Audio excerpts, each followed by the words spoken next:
It was in early November of 1997 that a series of very strange sessions led a child psychologist in Maine to contact the authorities. It began when a patient of his began to tell him about one of their A friends. This friend being imaginary as far as both the psychiatrist and the boy's parents were concerned. He called his friend A Mr. Smile and would talk about him at great length during some sessions. The boy called him Mr. Smile both because he would always be smiling and because when he was around the boy said everything felt happy. He said that there was a feeling of everything being okay. The boy in question was being treated for serious issues to do with anger and depression, but when Mr. Smile was around he said that all the anger and the sadness seemed to just disappear. He said that Mr. Smile wouldn't speak but rather just stand there, at the foot of his bed. He smelled like candy floss and just by being there he made the boy feel calm and safe. The psychiatrist assumed this imaginary friend was some sort of coping mechanism the boy had developed to deal with the problems at home that had led to his violent temper, and thought nothing much of it, until another patient,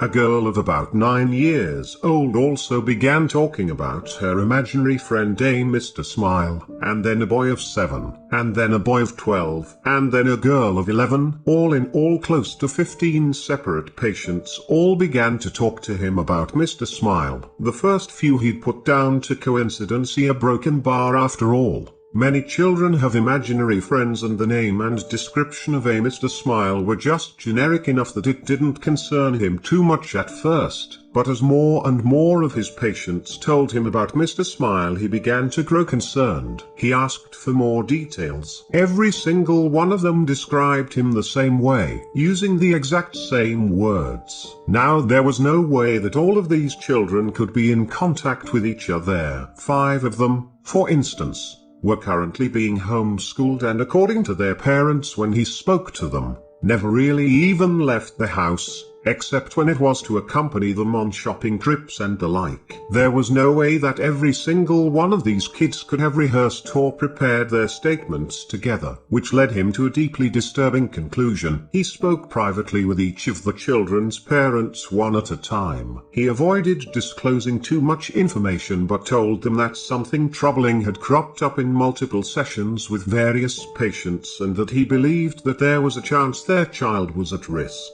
He asked for their permission to discuss matters with the authorities, and the parents gave their consent, provided they were kept in the loop as to what was going on. And so, over the course of the next week, the police came and talked to the children about their A friend. They asked for details about his appearance, which they couldn't seem to describe apart from the smile, and that he was not like them, how he got into their house, anything he said or did while he was there. Because by this point the psychiatrist, the parents and the police were all convinced that Mr. Smile was quite real and quite dangerous. The authorities had checked to make sure there were no known predators living in the area, which they had confirmed was not the case. But it was quite clear that whoever this Mr. Smile was, he was a real person who had been sneaking into the homes of these children at night.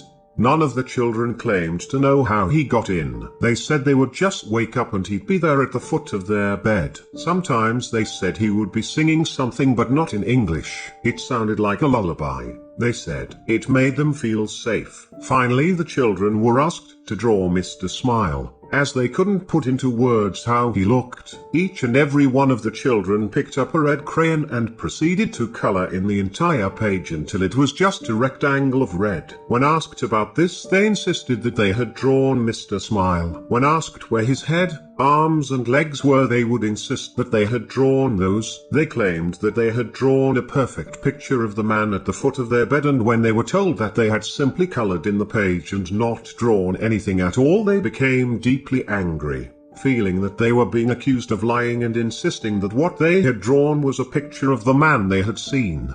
Acting more on a hunch than anything else, the psychiatrist decided to show one of the colored-in rectangles to the various children and ask them what it was. Each and every one of them, with no knowledge of what the picture was supposed to be or who had drawn it, and with no knowledge that the other children that had been spoken to about this subject even existed, replied that it was a picture of Mr. Smile.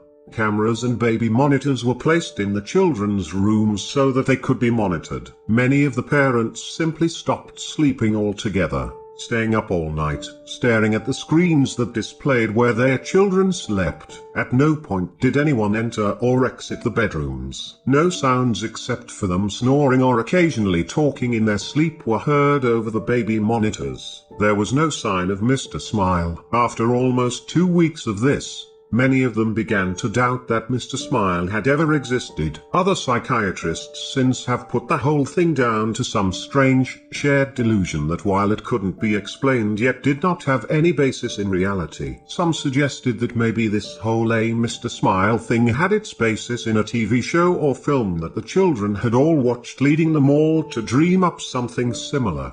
Then one of the boys went missing. The camera in his room had gone dead at around 2 in the morning. His mother had run to check in on him only to find his room empty. It had literally taken her less than a minute to run to his room. There was no possible way for him to leave, or be taken, and be out of her sight in the time it took her to leave her bedroom and run towards his, but he was gone.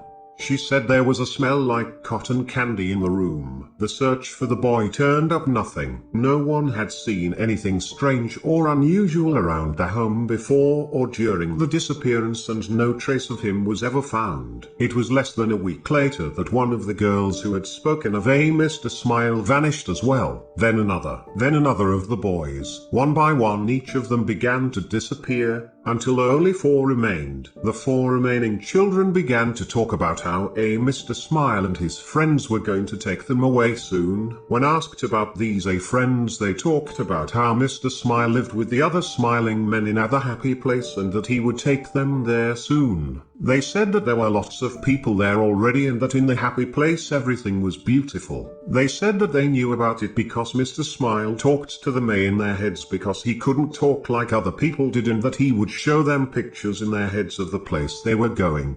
Things began to get increasingly disturbing.